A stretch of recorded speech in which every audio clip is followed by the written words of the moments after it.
Good morning, TNT. It is a Friday. You guys survived all the bad news on Wednesday, all the anticipation on Thursday. Ready to get back at it today. So, Ray, do we send anything out? No updates went out. No anything? No news, no updates. Okay. So, let's see. The biggest news everybody's probably talking about, excited about, is Iraq saying they're going to join WTO, World Trade Organization. And we know they have to be international, have their laws done, and even have their currency revalued at that time, which probably won't happen until January. Anyway, they're not even having the next meeting until November 26th and 27th. But we do know everybody's now talking about it, agreeing on it, and they're formulating a plan for that to happen. So long term, looks good. We know this thing is over. We know over Wednesday, Thursday, Al-Kazimi replaced a lot of people in the CBI. I tell you, we're talking about a lot of people in different positions in the financial industry. That's where he was replacing people at. At least 7 of them. I say a lot, but it was 7 of them. But they're in positions of responsibility. He is clearly getting the corruption out of the CBI and the financial world in Iraq. Everybody wasn't happy about it, but he did it.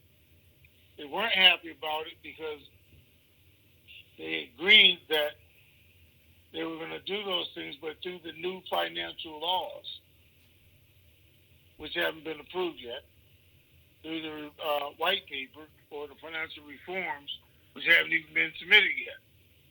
But he did it under his own direction, like an executive direction to do it, executive order.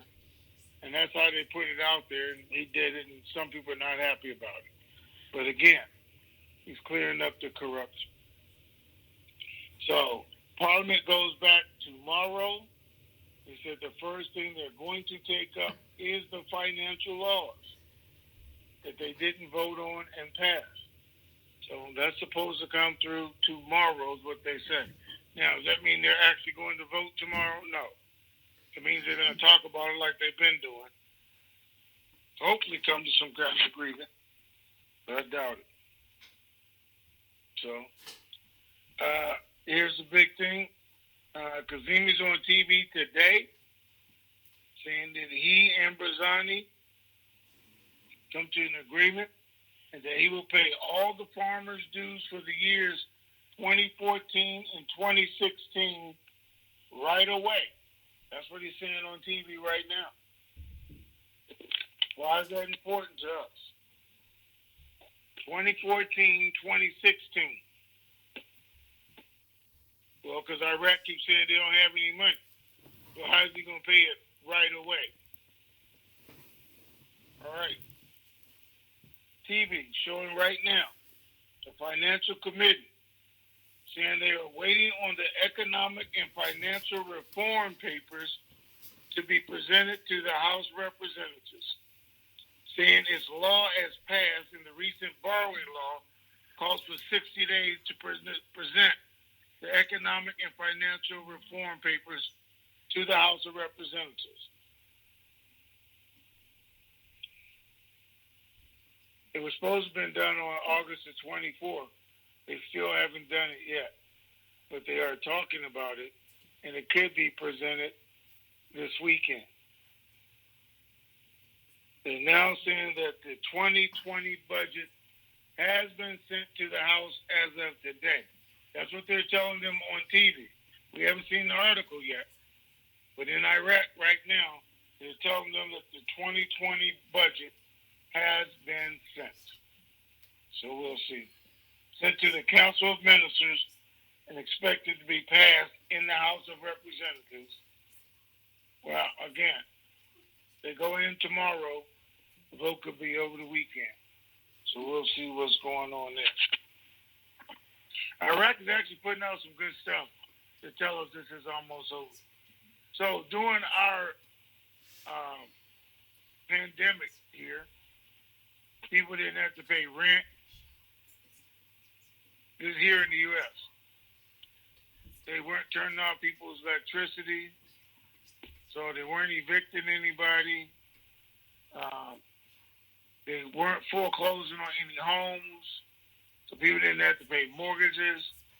People were giving loans, everything else. Now, all this still has to get paid. Because some people thought they didn't have to pay it, but they're going to pay it. It all still has to be paid, and it's all going to come due at one time. But here's the other thing. That extra $600 a week, $2,400 a month that everybody was so giddy over having has to be paid back. I don't think people understand because they thought that was just free money. That money has to be paid back. It's going to be on your taxes next year. It was not free money. I don't care what you thought. It was not free money. The $1,200, no, you got to pay tax on that. It's going to next year. But it's okay. Why am I even talking about it in the middle of this?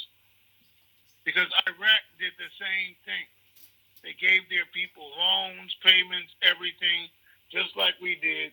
The difference is today they are telling them on 1 November it's all due.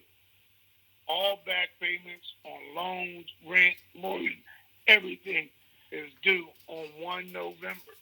That's what the article says, 1 November. So that's telling us one of two things.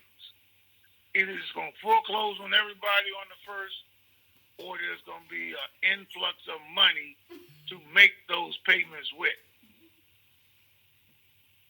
on 1 November.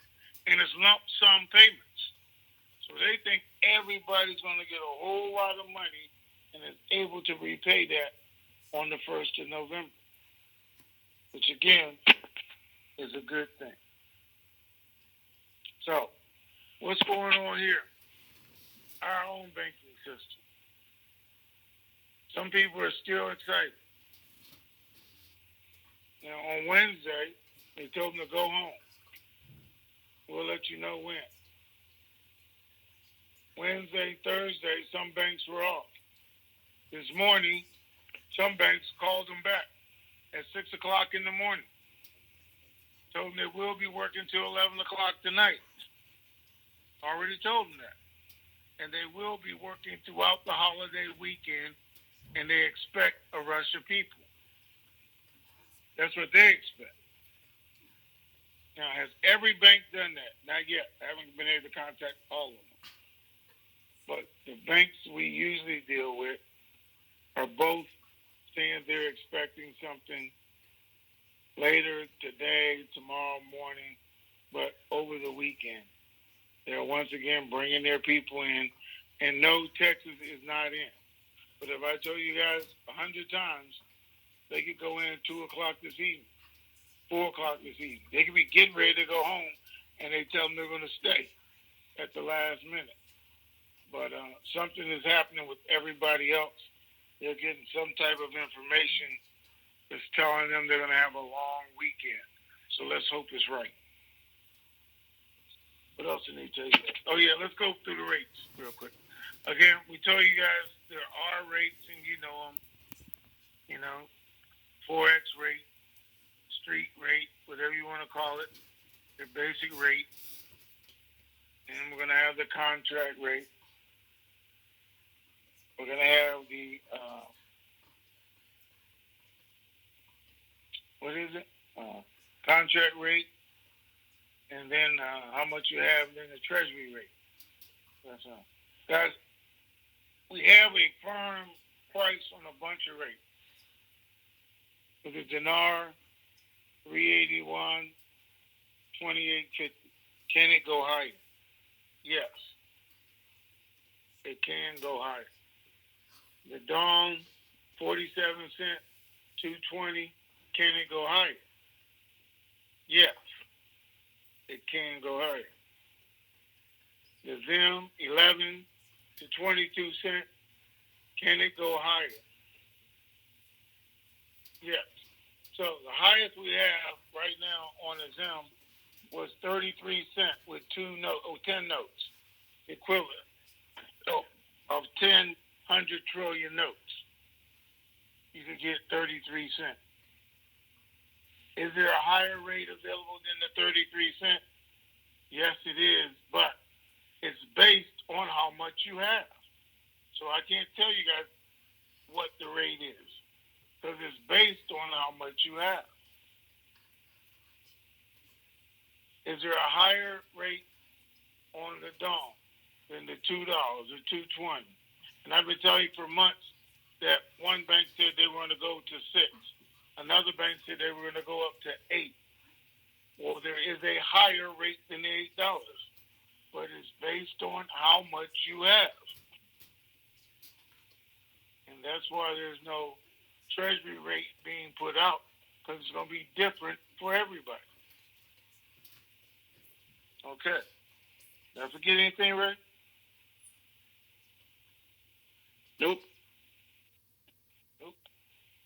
All right. Let's do what we do then. All right. First question is from Red.